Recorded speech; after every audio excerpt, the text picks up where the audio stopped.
আসসালামু আলাইকুম। নাজনীন আহমেদ স্বাগত জানাচ্ছি এনটিভি দুপুরের খবরে। ক্রাউন সিমেন্ট শিরোনাম দেখছিলেন, এবারে পুরো খবর। লরির ধাক্কায় 2 গার্মেন্টস কর্মীর মৃত্যুর ঘটনায় রাজধানীর বনানী চেয়ারম্যান বাড়ি এলাকায় সকাল থেকে সড়ক অবরোধ করেন বিভিন্ন পোশাক কারখানার শ্রমিকরা। অবরোধের কারণে বনানী, মহাখালী, গুলশান এলাকা স্থবির হয়ে পড়ে। এতে চরম ভোগান্তিতে পড়েন নগরবাসী। শ্রমিকরা বলছেন, তাদের সহকর্মীদের হত্যাকারী চালককে গ্রেপ্তারের পাশাপাশি নিহতদের পরিবারকে ক্ষতিপূরণ দিতে হবে। কিছুক্ষণ আগে আন্দোলনকারীরা সড়ক থেকে অবরোধ প্রত্যাহার করে নিলে যানবাহন স্বাভাবিক হতে শুরু করে। ইফতেখার রেজার রিপোর্ট। সোমবার সকালে কর্মস্থলে যাওয়ার পথে রাস্তা পারাপারের সময় বনানী চেয়ারম্যান বাড়ি এলাকায় লরির নিচে পিষ্ট হয়ে নিহত হন 2 পোশাক শ্রমিক মিনারা আক্তার ও সুমাইয়া। এতে ক্ষুব্ধ হন তাদের সহকর্মীরা। প্রতিবাদ জানাতে গিয়ে তারা মহাখালী বনানী সড়কে অবস্থান নেন। যানবাহন চলাচলে বাধা দেন শ্রমিকরা। প্রত্যক্ষদর্শীরা বলছেন, ঘটনাস্থলে পুলিশ থাকলেও এগিয়ে আসেনি তারা। এ সময় তারা দাবি করেন, দ্রুততম সময়ের মাঝে বিচার করতে হবে, একই সঙ্গে দিতে হবে ক্ষতিপূরণ। পাশাপাশি এই স্থানে জেব্রা ক্রসিং দেওয়ারও দাবি জানান তারা। যে লোকটি মারা গেছে শ্রমিক আমরা চাই আর বিশ্বাস চাই, বুঝছেন। আমার সামনে সব ঘটনা হয়েছে। বিভিন্ন সময় এভাবে আমাদের লোকজন, বেশিরভাগই আমাদের শ্রমিক শ্রেণী মানুষ যারা আছে তারা নিহত হচ্ছে। তো এটা আমরা একটা সুস্থ বিচার চাই। যাতায়াতের প্রবলেম না হয় এরকম একটা ওভারব্রিজ আমরা চাই। আর হচ্ছে যতদিন ওভারব্রিজ না হবে আমাদের নিরাপত্তার ভিত চাই। এই জায়গা যাতায়াত চাই, এই জায়গা আমরা সিকিউরিটি চাই, যে আমরা রুট পার হওয়ার সময় যাতে আমাদের একটা সিকিউরিটি থাকে। এদিকে দীর্ঘ সময় ঢাকা ময়মনসিংহ মহাসড়কে যান চলাচল বন্ধ থাকায় ভোগান্তিতে পড়েছেন বিপুল সংখ্যক যাত্রী।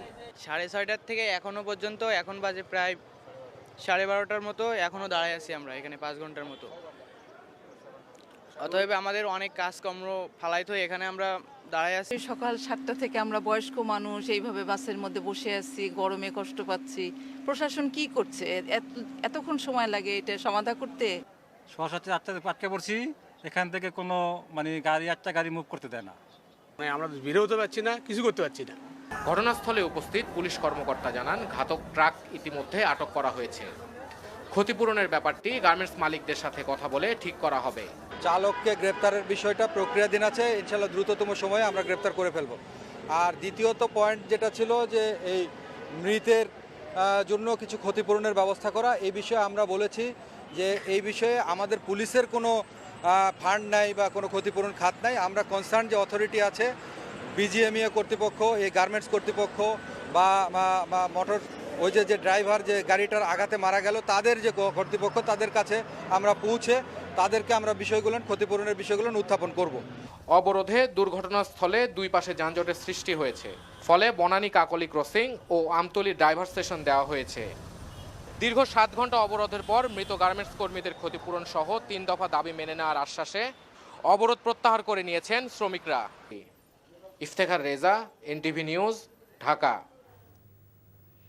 দুর্ঘটনাস্থল রাজধানীর বনানী এলাকায় আছেন সহকর্মী ইফতেখার রেজা। ইফতেখার, অবরোধ প্রত্যাহারের পর সড়কের অবস্থা সম্পর্কে জানান।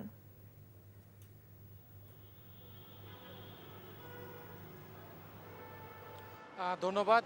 মাত্র কিছুক্ষণ আগে অবরোধ প্রত্যাহার করা হয়েছে। মূলত 3টি দাবি করেছিলেন শ্রমিকরা, যে ট্রাক চালক বা লরি চালক যিনি ছিলেন তাকে গ্রেপ্তার সহ তার যে মৃত 2 জনের ক্ষতিপূরণ সহ আরও একটি দাবিতে তারা এই সড়ক অবরোধ করেছিলেন। এবং সড়ক অবরোধের পর এখন কিছুক্ষণ আগে যে সড়ক ছেড়ে দেওয়া হয়েছে মূলত অবরোধ প্রত্যাহারের পর, খুব একটি তেমন যান চলাচল স্বাভাবিক রয়েছে এবং খুব একটি তেমন চাপ এখন দেখা যাচ্ছে না। হয়তো অবরোধ চলাকালীন যে গাড়িগুলো এই পথে যাবার কথা ছিল সেই গাড়িগুলি হয়তো পিছের দিকে ফিরে যাবার হয়তো কিছু গাড়ির সুযোগ পাওয়ার কারণে মূলত এইখানে আমরা গাড়ির চাপ কম দেখতে পাচ্ছি। এবং আমি আপনাকে জানিয়ে রাখতে চাই, ঠিক সকাল 6:40 দিকে মূলত একজন গার্মেন্টস কর্মী, 2 জন গার্মেন্টস কর্মী রাস্তা পারাপারের সময় লরির ধাক্কার সম্মুখীন হয়ে মূলত একজন স্পটেই বা ঘটনাস্থলে মৃত্যুবরণ করেন এবং একজন জানছিলাম যানজটের খবর। এই ঈদে জামা জুতো অ্যাক্সেসরিজের ডিসকাউন্ট। ধর্ষকে দৃষ্টান্তমূলক শাস্তির দাবিতে আজও বিক্ষোভে উত্তাল শিক্ষার্থী সহ বিভিন্ন শ্রেণী পেশার মানুষ। ঢাকা বিশ্ববিদ্যালয়, রাজশাহী বিশ্ববিদ্যালয় ক্যাম্পাসে বিক্ষোভ করছে সাধারণ শিক্ষার্থীরা। ধর্ষণের প্রতিবাদ ও ধর্ষকের শাস্তির দাবিতে বিক্ষোভ করেছে জাতীয়তাবাদী মহিলা দল, ছাত্রদল সহ অনেকে। বিএনপির সিনিয়র যুগ্ম মহাসচিব বলেছেন, দ্রুততম সময়ের মধ্যে ধর্ষণের বিচার করতে হবে। হাসান মাহমুদের রিপোর্ট। ধর্ষকের বিচারের দাবিতে ঢাকা বিশ্ববিদ্যালয়ের রাজভাস্কর্যের সামনে বিক্ষোভ করে শিক্ষার্থীরা। ক্লাস বর্জন করে বিক্ষোভে অবিলম্বে মাগুরার ঘটনার বিচার চান তারা। এদিকে ধর্ষণের প্রতিবাদে রাজশাহী বিশ্ববিদ্যালয় ক্যাম্পাসের প্যারিস রোডে অবস্থান করে বিক্ষোভ করে শিক্ষার্থীরা। দ্রুততম সময়ের মধ্যে ধর্ষণের দৃষ্টান্তমূলক বিচার দাবি করেন তারা। নারীর প্রতি সহিংসতা বন্ধ এবং মাগুরায় শিশু ধর্ষকের শাস্তির দাবি জানিয়ে নয়াপল্টনে মিছিল বের করে মহিলা দল। বক্তারা বলেন, নিরাপত্তাহীনতায় ভুগছে দেশ। আজকে আপনার মেয়েকে স্কুলে পাঠিয়ে তার প্রত্যাবর্তন কিভাবে হবে? সে ক্ষতবিক্ষত হয়ে বাসায় ফিরবে, স্বাভাবিকভাবে বাসায় ফিরবে, তার কোনো নিরাপত্তা নেই। দ্রুততম সময়ের মধ্যে আসিয়ার উপর জুলুমকারীদের দৃষ্টান্তমূলক শাস্তি হয়। এদিকে হাইকোর্ট এলাকায় ধর্ষণের প্রতিবাদ ও ধর্ষকের বিচার দাবিতে মানববন্ধন ও বিক্ষোভ করেছে জাতীয়তাবাদী ছাত্রদল। এদিকে ধর্ষকের শাস্তির দাবিতে ঢাকা চট্টগ্রাম মহাসড়কের কুমিল্লা কোটবাড়ি এলাকায় অবরোধ করে শিক্ষার্থী ও সাধারণ মানুষ। এতে তীব্র যানজট সৃষ্টি হয় মহাসড়কে। এছাড়া পিরোজপুর কেন্দ্রীয় শহীদ মিনার, নাটোর নবাব সিরাজউদ্দৌলা কলেজের সামনে, নওগাঁ কেন্দ্রীয় শহীদ মিনার এবং রাজশাহীর সাহেববাজারে বিক্ষোভ করে শিক্ষার্থী ও সাধারণ মানুষ। Hasan Mahmud, NTV news, Dhaka. মাগুরায় শিশু ধর্ষণের ঘটনায় অভিযুক্ত আসামি হিটু শেখের 7 দিন এবং বাকি 3 আসামির 5 দিন করে রিমান্ড মঞ্জুর করেছে আদালত। ভুক্তভোগী শিশুর বোনের শ্বশুর হিটু শেখকে 7 দিন এবং স্বামী, শাশুড়ি ও ভাসুর প্রত্যেককে 5 দিনের রিমান্ড মঞ্জুর করা হয়েছে। নিরাপত্তার কারণে মধ্যরাতে মাগুরার জুডিশিয়াল ম্যাজিস্ট্রেট মোহাম্মদ আব্দুল মতিন আসামিদের উপস্থিতিতে রিমান্ড শুনানি করে এই আদেশ দেন। শুনানিতে আসামিপক্ষের কোনো আইনজীবী অংশ নেয়নি। রোববার ছাত্রদের আন্দোলনের মুখে পুলিশ আসামিদের আদালতে হাজির করতে পারেনি। আদালত ঘেরাওয়ের কারণে আদালতের সকল কার্যক্রম বন্ধ ছিল। ফলে গতকাল রিমান্ড আবেদন করা হলেও শুনানি সম্ভব হয়নি। মাগুরা শহরতলির নিজ নান্দোয়ালি গ্রামে বোনের বাড়ি বেড়াতে গিয়ে গত বৃহস্পতিবার দুপুরে শিশুটি ধর্ষণের শিকার হয় বলে পরিবারের অভিযোগ। এই ঘটনায় 2 দিন পর সদর থানায় মামলা হলে পুলিশ 4 আসামিকে গ্রেপ্তার করে। শিশুটি বর্তমানে রাজধানীর সম্মিলিত সামরিক হাসপাতালে চিকিৎসাধীন। এদিকে আসামিদের দ্রুত বিচারের দাবিতে মানববন্ধন করেছে আইনজীবীরা। বাংলাদেশ সিকিউরিটিজ অ্যান্ড এক্সচেঞ্জ কমিশনে অভিযান চালাচ্ছে দুর্নীতি দমন কমিশন দুদক। সকালে বিএসসিসিতে আসে দুদকের 4 সদস্যের একটি আভিযানিক দল। তারা প্রথমে প্রতিষ্ঠানটির চেয়ারম্যান খন্দকার রাশেদ মাকসুদের সাথে কথা বলে। এ সময় তারা প্রতিষ্ঠানটির সার্ভেলেন্স রুম পরিদর্শন করে, বিভিন্ন ক্ষেত্রে অনিয়ম ও দুর্নীতির অভিযোগের বিষয়ে নথিপত্র সংগ্রহ করে। এর আগে 2 মার্চ দুদকের টিম এই কার্যালয়ের নথিপত্র জব্দ করে।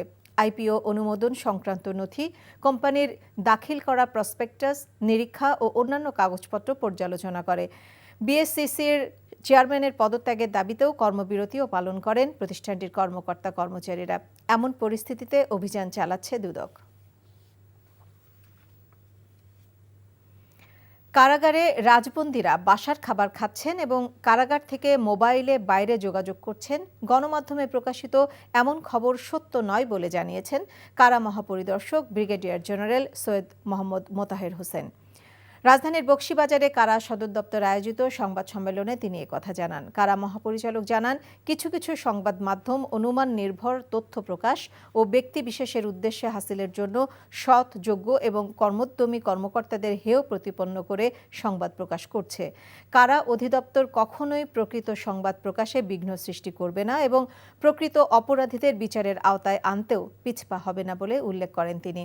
জুলাই অভ্যুত্থানের পর পালিয়ে যাওয়া 700-রও বেশি বন্দী এখনও কারাগারের বাইরে আছে এবং তাদেরকেও এখনও গ্রেপ্তার করা যায়নি বলেও জানান কারা মহাপরিদর্শক। জাতীয় ঐক্যমত্য কমিশনের কার্যক্রমের কারণে নির্বাচন প্রক্রিয়া বাধাগ্রস্ত হবে না, কারণ নির্বাচনের প্রস্তুতি নেবে সরকার ও নির্বাচন কমিশন। আজ ব্রিফিংয়ে এমন কথা জানিয়েছেন কমিশনের সহসভাপতি আলী রিয়াজ।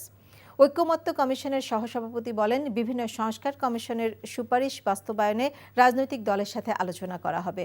আলোচনার দিনক্ষণ ঠিক না হলেও সংস্কার সুপারিশের ক্ষেত্রে 13ই মার্চের মধ্যে রাজনৈতিক দলের মতামত চেয়েছে ঐক্যমত্য কমিশন।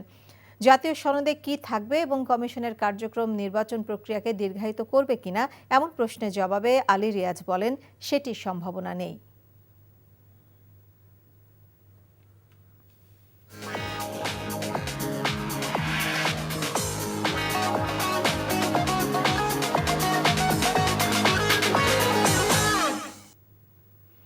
মার্কেন্টাইল ব্যাংক অর্থনীতির খবর। নওগাঁয় বাণিজ্যিকভাবে শুরু হয়েছে কমলার চাষ। কম খরচে সুমিষ্ট কমলা চাষে লাভবান হচ্ছেন বাগানীরা। কৃষি বিভাগ বলছে, মাটির গুণগত মানের কারণে রোগ বালাইয়ের আক্রমণ কম হওয়া এবং ইউটিউবে কমলার চাষ পদ্ধতি দেখে আগ্রহ তৈরি হয়েছিল নওগাঁর যুবক শফিকুল ইসলামের। এরপর নিজের 15 কাঠা জমিতে শুরু করেন কমলার চাষ। এবার প্রতি গাছে ফলন এসেছে অন্তত 25 কেজি। সার কীটনাশকের খরচ তেমন নেই, তাই বড় লাভের সম্ভাবনা দেখছেন তিনি। স্থানীয়রা বলছেন, আকারে কিছুটা ছোট হলেও ফলের স্বাদ আছে বেশ। এই ছিল দুপুরের খবরে। এই খবরের ভিডিও সহ আপডেট জানতে ভিজিট করুন এনটিভি অনলাইন www.ntvbt.com। এছাড়াও এনটিভির জনপ্রিয় সব অনুষ্ঠান ও খবরের আপডেট জানতে ভিজিট করুন আমাদের ইউটিউব ও ভেরিফাইড ফেসবুক পেজ। 5টায় দেশের খবর দেখার আমন্ত্রণ রইল। সবাইকে ধন্যবাদ।